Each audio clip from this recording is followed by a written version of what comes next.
And welcome back to Gus Talks Wrestling. This episode is all about WrestleMania 41 Night 2 Afterthoughts.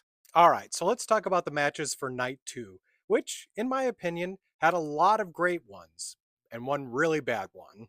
So, first up, we have the triple threat match for the Women's World Heavyweight Championship of Io Sky, Rhea Ripley, and Bianca Belair. I really liked this match. I thought it was a great back and forth between all three of them.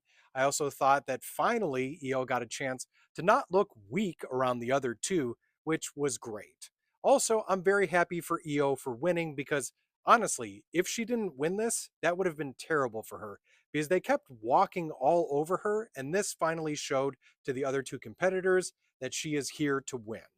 Now, I am very excited to see what happens next with this, just due to the fact that on Raw, we had Stephanie Vakir show up, Julia, Roxanne Perez, and even Rhea Ripley. So I don't know if they could do a multi woman match or if on NXT it'll be like a tag team match. But either way, I can't wait to see what happens. And I'm going to give this match a 5 out of 5. Next up, we have Drew McIntyre and Damian Priest in a Sin City street fight. This was okay. There wasn't anything bad about the match. It was just maybe a little bit boring. I don't know. There were some good spots, but they probably could have done a little bit more with this. I like that Drew McIntyre won because I like both competitors, but I really think Priest should have been the one to win, unless they're trying to turn this into another kind of Drew McIntyre CM Punk situation where they have multiple matches, but it's just like Priest kind of needed it. McIntyre's at a point where you could throw him into any storyline and he's all good. So I'm going to give this one a 3 out of 5. The third match is one of my absolute favorites of the night. It's the Fatal 4-Way for the Intercontinental Championship, where we have Braun Breaker, Dominic Mysterio, Finn Balor, and Penta. There were so many great moments throughout this one, and a lot of times where it really did make you question as to who was actually going to win this. Now, I am glad that Dom did, just because it feels like the right choice, and I'm interested to see what happens with a Dominic title reign. Now, clearly, I do feel that this is probably going to lead to a Dom and Finn feud at some point. But for the other competitors, Penta, I think he's going to move on to El Grande Americano or potentially even something else. But then we have Braun Breaker, which, as we all saw, is now going to be partnering up with Seth Rollins and Paul Heyman, and I am so excited to see what happens with that. I'm giving this match a 5 out of 5. Next, we have Randy Orton versus the mystery opponent.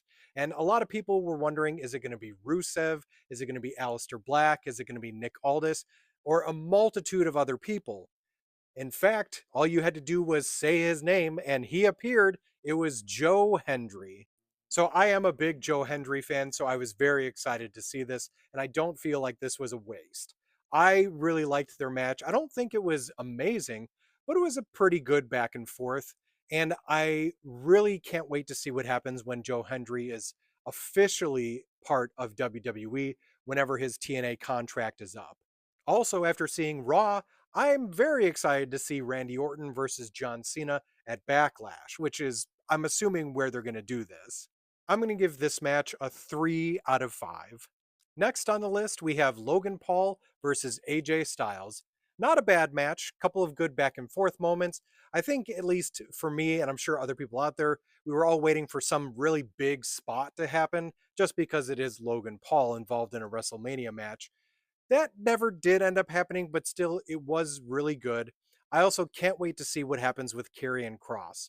I love Karrion Cross, and I'm really excited that it looks like they're actually going to give him an opportunity to get an actual run of doing something. And it seems like it'll probably be him versus AJ Styles for at least a little bit. For me, this match was a 3 out of 5. The second to last match was the women's tag title match, where we had Liv Morgan and Raquel Rodriguez versus Lyra Valkyria and a mystery partner since Bayley was taken out. And that mystery partner was Becky Lynch. So, the first thing to say about this match, I am happy that Becky is back. But I'm not happy that it was at the expense of Bayley, who has been working really hard and deserves these opportunities just as much as Becky does. In my own opinion, I think they could have done something similar that would have been better. if you had Bailey and Lyra fighting for the championships, and then Becky shows up while the match is going on just to kind of be a cheerleader for that side to hopefully help them get that little bit of extra energy to win and possibly a distraction for Liv and Raquel. In this scenario, what you do is you have Bailey and Lyra lose. Liv and Raquel retain the titles so we don't have that weird awkwardness of them losing it for just one night and gaining it right back. Then on Raw, you have Becky come up to Lyra stating that if we were partners, we would win those tag titles. So then the two of them face off against Liv and Raquel, with Liv and Raquel still winning and pinning Lyra, and this causing Becky to still have her heel turn. I just like that idea better because that way Bailey's not getting screwed over and there isn't this weird moment of the tag titles changing for just one night. So for this match, I'm going to give it a 3 out of 5. Now, this brings me to the last match of WrestleMania 41, where we have the undisputed World Heavyweight Championship of Cody Rhodes versus John Cena. There is one word to describe this match, in my opinion: underwhelming. Throughout most of the match, it was just kind of a basic back and forth with nothing really making it all that exciting. Not that it was a terrible match, but it just was kind of bland.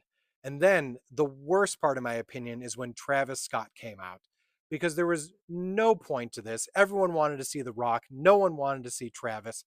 And Travis then takes his sweet ass time getting down to the ring, which was also stupid. And then once he got there, he kind of caused an issue, but almost not really. And then, of course, finally, we have John Cena doing a heel move to get the title, which I'm fine with him doing a heel move. I just wish it would have been a bigger presentation because he now is the 17-time world champion. That's something big, that's something huge. And it felt like such a flaccid moment with nothing of interest actually happening at the end there. I was so annoyed and so bored from this match. So for me, I'm giving this one a 1 out of 5. So these are all of my afterthoughts for WrestleMania 41 Night 2. Do all of you agree with what I've said? Do you completely disagree? Let me know in the comments. And are you excited for Backlash?